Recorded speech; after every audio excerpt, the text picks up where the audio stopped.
Hi, this is Heather Picken, and welcome to the Woman on Fire Entrepreneur Podcast. How to break through anything, become unstoppable, and be profitable. Learn how to align your mind. Yeah, I call that activating your money mojo. Market to your ideal clients and make money doing what you love. Tired of struggling and trying to figure things out? Do you tend to stop when things get tough? Well, I'm here to steer the ship out of the sea of overwhelm so that you can attract money and success in your business now.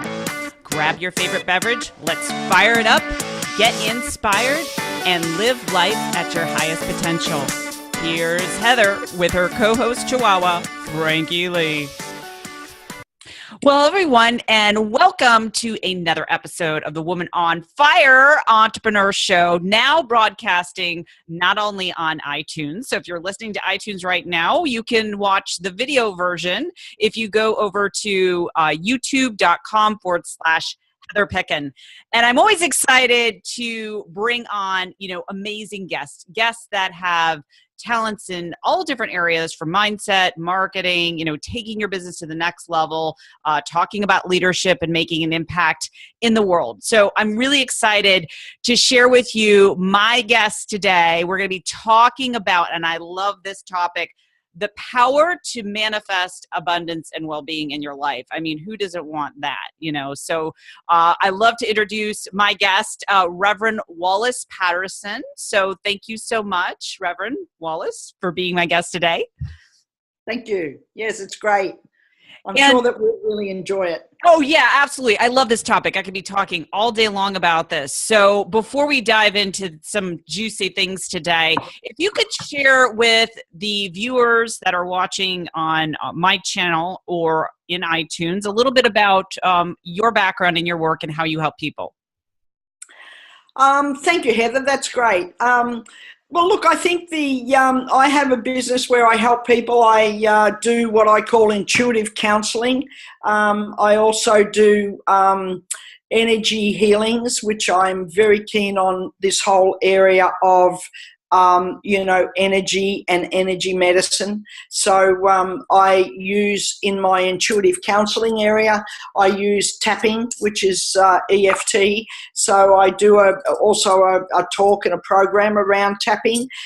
Recently, I brought out my Soul Wisdom Oracle cards, which are really beautiful, and I use those as well because soul wisdom is, the basis of what I actually bring along and talk about, because soul wisdom is our innate wisdom, our ability to manifest in our lives from that perspective.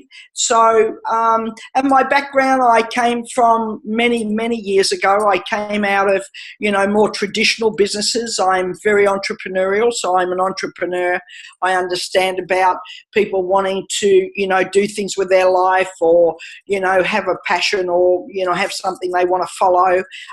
So I get all of that sort of thing. And then several years ago, I had a personal calling to become a minister. So I call myself the Minister of Abundance. I'm not I don't follow a particular religion. I'm a spiritual teacher. So I have a very spiritual understanding. I believe everything is spiritual. So, I come from that perspective when I approach things. So yeah, I'm all about, helping people understand more about their innate divineness and their ability to have the life that they would love to have. There's no reason not to have it. We don't have to make excuses for what it is that we want. If we want to be, unbelievably extremely rich, then be that. If we want to have, things that we give to, or we want to help others, or our goal is to, stop starvation in the world or contribute to that in some way, be that. So I'm all about each individual being, not doing, being, and that's really important when we get to have a little chat here, but being what it is that they would like to be. I love that. I love that. And I just love this topic because a lot of people, of course, as you know, they get in their own way when it comes to stepping into their highest potential. Like, what do you want? A lot of times what happens is people are so blocked, they can't access that part of, what you're talking about, their soul's wisdom to be in that state of being. So what are some of the roadblocks that you find when clients are coming to you that they have in regards to money? I want to talk about money because I know this is a huge and hot topic for many people, and I know we've got a lot of entrepreneurs listening. Yes. Okay, so one of the things that I've discovered over the years, I experienced all this for myself because many, many years ago, I went off one time when I was younger and, studied law because, I wanted to better equip myself in those days to defend myself when I got myself into, so much debt and so much trouble and, so much going on. And when I look back at those times and go, well, how did I get there? When you've got a whole lot of money and you spend it all and you go, how the hell did I get here? How did this all happen? And, the way it happens is because we've got it the wrong way round. We have this thing about, if you say to most people, tell me about money in your life. They'd say, oh, well, I just, if I had more, I just need more, or I want to be rich, or I want to have, this house, or I want to buy this car, or I want. And actually, that's the wrong way round because the universe doesn't recognize, God doesn't recognize, Source doesn't recognize want or need. So every time we talk about want or need, we're saying we don't have it, when the reality is we already have it. Now, that's the hard part because we go, well, hang on, if I already have it, how come I'm having all these problems? Well, you're having all these problems because you already have it and you won't recognize it. What you're getting into is all the lack. Too much thought. It's a bit like have thoughtlessness. Have less thought about it and more feeling. What do you feel? I love if that. You had that. How do you feel? If I tomorrow had all that I could possibly dream of, how would I feel? Not what would I think. It's irrelevant what I think. It's superfluous because feelings are the language of the soul. Feelings manifest. Thoughts get in the way, if I can put it that way. They just get in the way. Take them, if you can, work on it, put them aside and go, thank you for coming along, thank you for being here, thank you for turning up, but right now I don't need you. I want to feel how that is for me. And where do I feel that? Do I feel that in my gut as a churning, moving, tearing me apart thing, or a sickness, or I'm going to throw up in my own mouth? Or do I feel it in my heart? I absolutely love that. And it's so true because people get in their own way. They're freaking out, especially I love talking about the subject around money because people get emotional. Like you were saying, they're just thinking about it instead of just being in the energy of being. So one of the things, that people have, let's just say, and I want to stick on this top of entrepreneurs because they're always feeling the lack. Like there's so many entrepreneurs out there that are either starting their business or going to the next level. They had something happen and they have to manage their emotions. So when they're in that state of lack and they're saying, I really need this, what do you recommend besides from being? I know you probably have some processes that you help. Do you find one particular method more helpful than the other, or is it just dependent on the person? Well, look, I think that, of course, we're all individuals and we all, cope or do things. For some of it, it's much easier to go, oh, right, I get it. I need to feel how that is. But I think that one of the really easy processes is this, that when it comes up, when the thought comes into your mind, oh, if I only had another, $5,000, or if I could borrow, or if I could get, or whatever the thought is, if we can simply right there and then, right in that moment, go, okay, where would I be? Where would I be without that thought?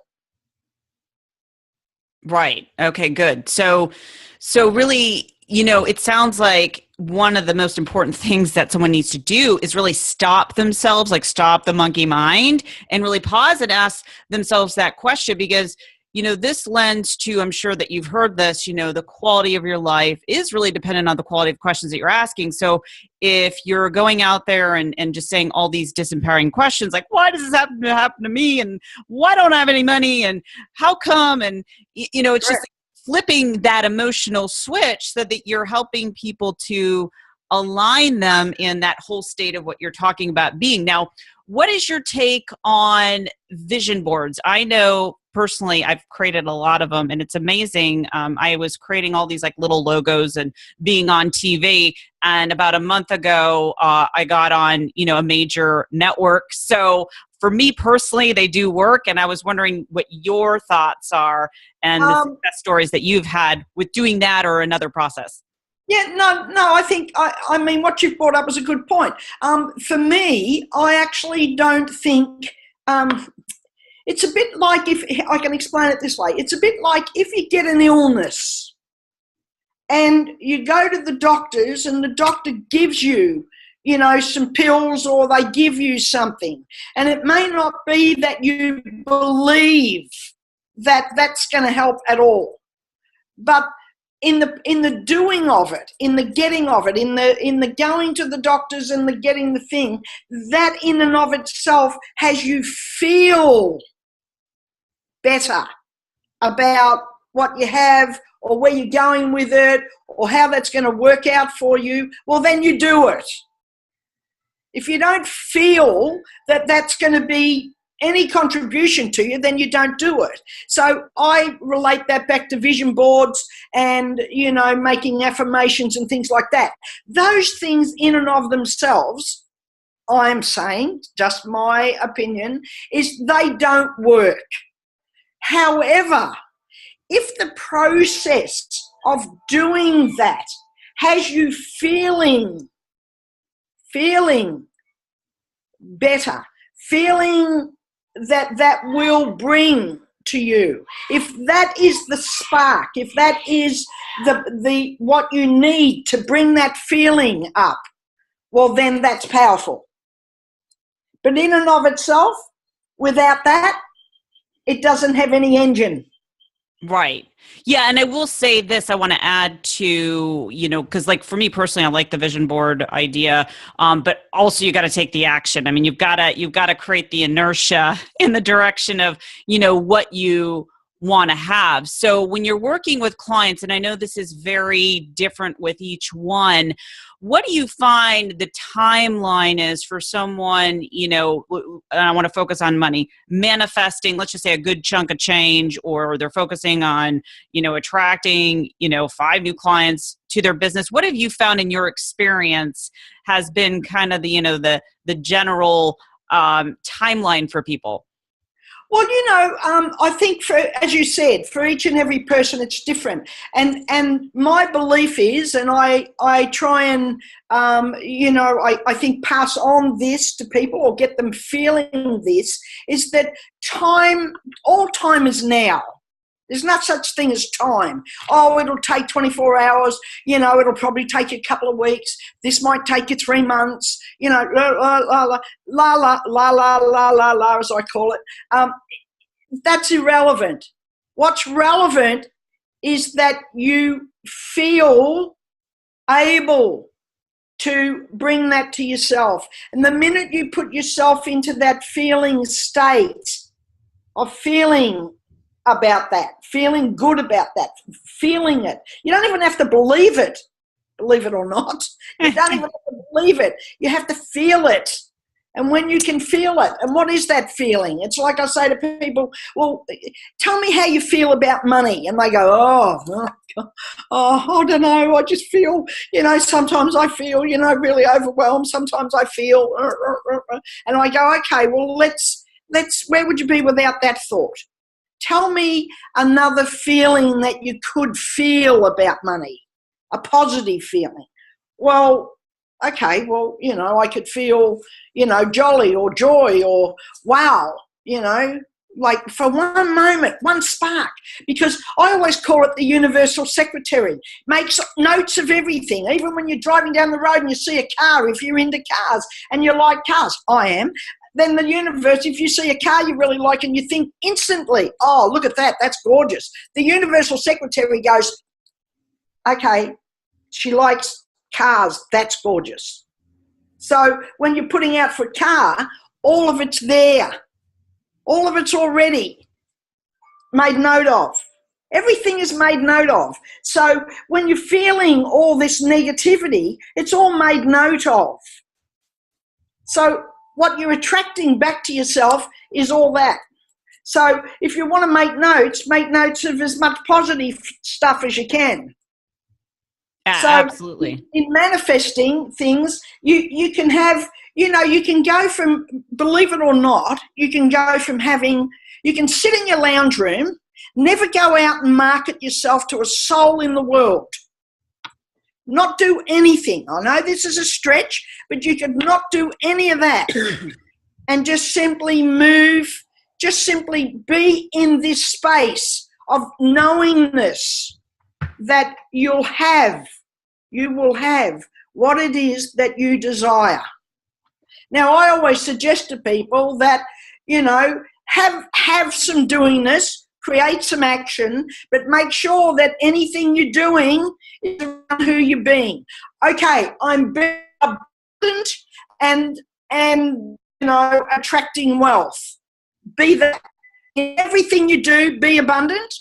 Doesn't matter what it is. In everything you do, be abundant. And in everything you think or put out there, think about it in, attracting wealth. Wealth coming to you, all that you want coming to you. And that feeling, what is that feeling of that? Because I know I go back to this feeling thing, but if you don't attach the feelings to it, you can't have it. It's only just superfluous thoughts, and there's a lot of it. Yeah, it's so true. You make such a great point. I mean, you've got to put your energy into the feeling, because the feeling also helps you to create the inertia to take the action, let's just say to follow up with some clients or put yourself out there. I find that there's just a huge problem of, and again, I want to focus on those entrepreneurs out there that are beating themselves up. They're doubting, their genius and their highest potential because they don't know how to get into that sweet spot of feeling, so you're saying, you've got to get there in order to, have the end result. So do you also have people not only apply the feeling, but also the visual aspect of the end result of what they want to feel, of course, and what it looks like? Well, I think all of those are, as I said, all of those are helpful. Even if you couldn't see it, and even if you didn't believe it, if you could really feel it, well, then you'll bring it, you'll manifest it. Because if all time is, and I know this is a stretch, as I said, but if all time is now, and we believe that, or we don't have to believe it, but we know that, we do know that at a deep understanding, in a deep level, because we've evolved over 13.8 billion years to a point. The universe keeps evolving. It doesn't go backwards. Oh, if I could just go back to then. Forget that. You can't go back. The universe in and of itself is an evolving thing. So we're evolving, and today I have to tell you, seriously, your listeners, every entrepreneur out there, call me, talk to me. Everybody is in a position today. We are walking on a planet that is in absolute total chaos. But we are also, the paradox is, we're also walking on this planet, on this earth at a time when the knowledge, the understanding, the wisdom, the all-knowingness is coming into such focus so quickly that all this is at hand. We have all this through people like you, through, many sages and teachers and, people like yourself. I mean, how did you feel when you did your vision board?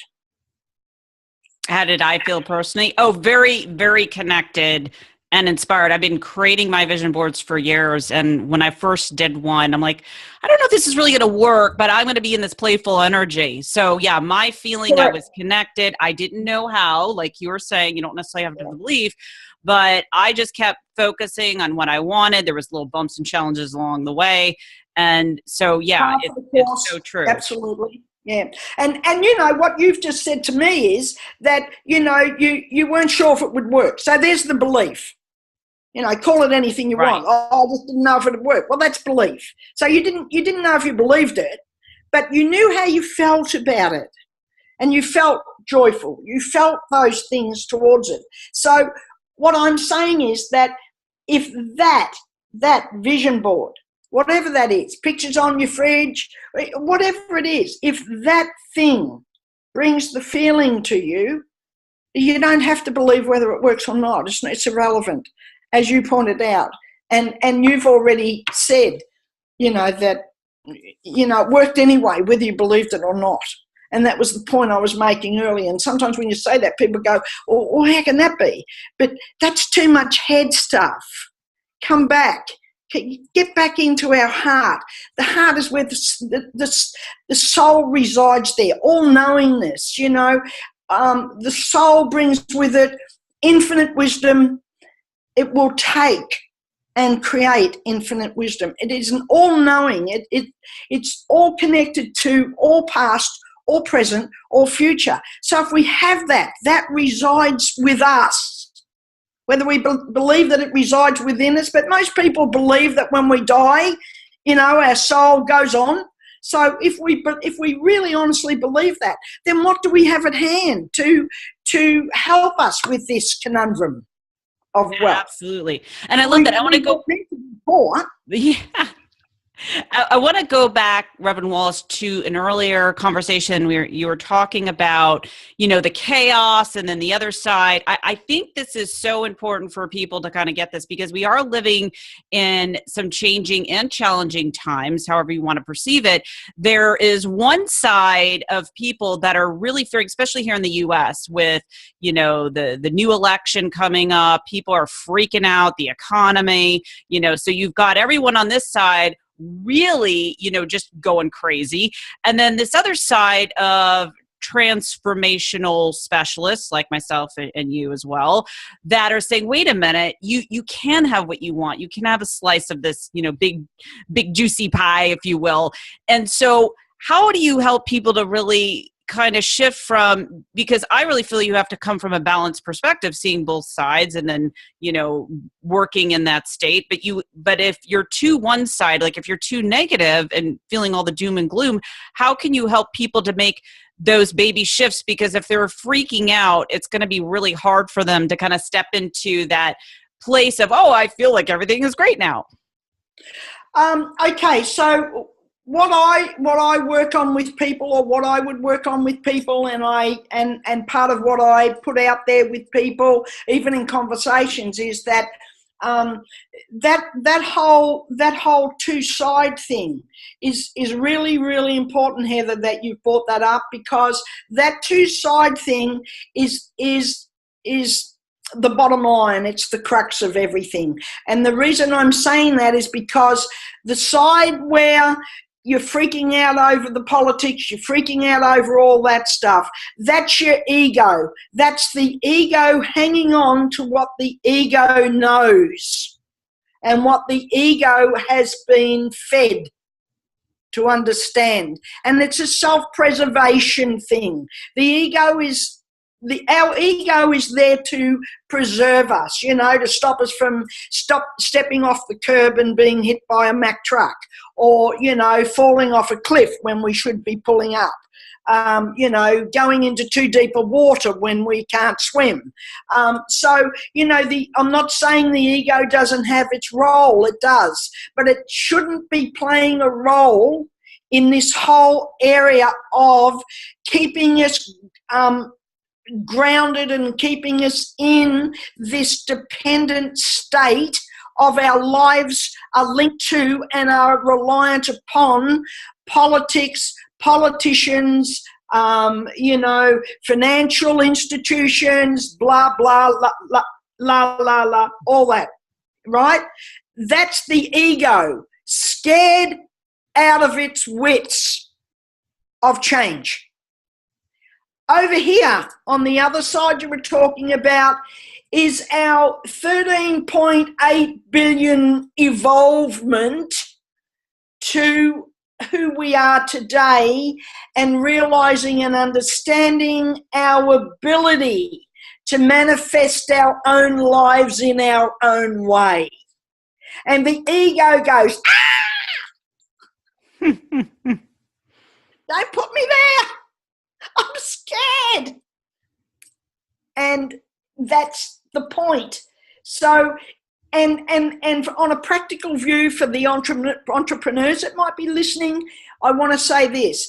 If you are looking at a more traditional look at your view of life and going, okay, I've done this for marketing, I've done that, blah, blah, blah.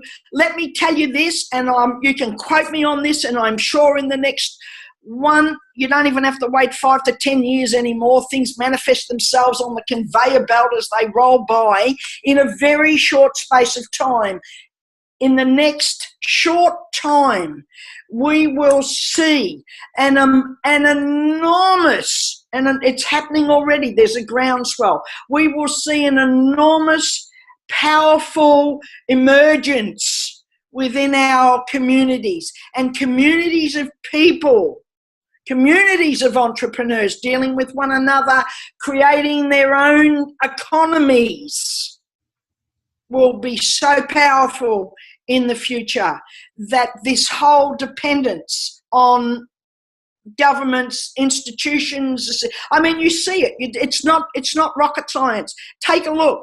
Crowdfunding, take a look at, communities of people that are funding projects for each other, that are working together, networks that are being built of people, joint venture networks that are being built. All of that is community. And its strength, its powerful, its whole powerfulness is in each individual understanding the necessity to be part of the whole, not individuals anymore, and playing out our individual roles to the exclusion of, and that's why we worry. We worry because we think we're alone. We think that we're individual. But if we go back 13.8 billion years, when mankind, when the Big Bang happened, things evolved from being particles to, right through to cells, to a human being being born. All of that, growth, all of that bonding together, each of those things became part of that which was like them.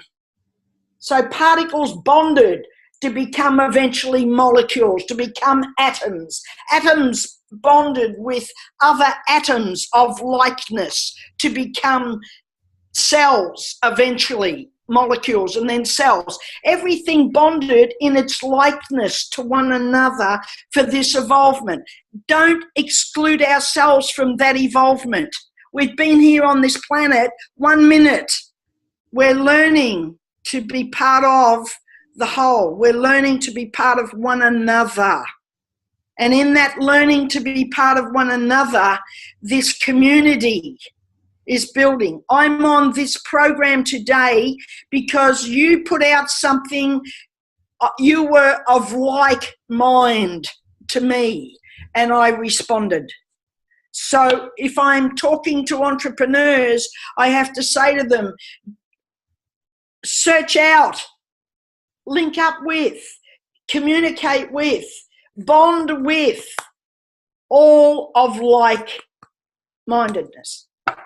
I love that. It's so true. And we live in this world, and it will continue to be this collaborative society. And it's going to be really interesting to see, all the transformation, all the changes, because there's always going to be people on one side trying to destroy things, and the other side, people are transforming and, really coming together in a powerful way. So I love what you're all about. You've got a powerful mission and purpose.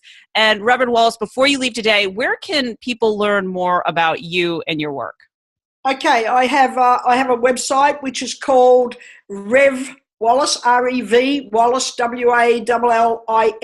Some people want to spell it the other way, but W-A-L-L-I-S. So it's revwallis.com. And they can go there, and you can contact me through there. And if we can talk via Skype. I can do, I can do consultations. I can do, mentoring via Skype. I'm a very good business mentor. I have a process, as I said, that I add to it called tapping, which also helps work on, dispelling some of that, stuff that builds up in ourselves.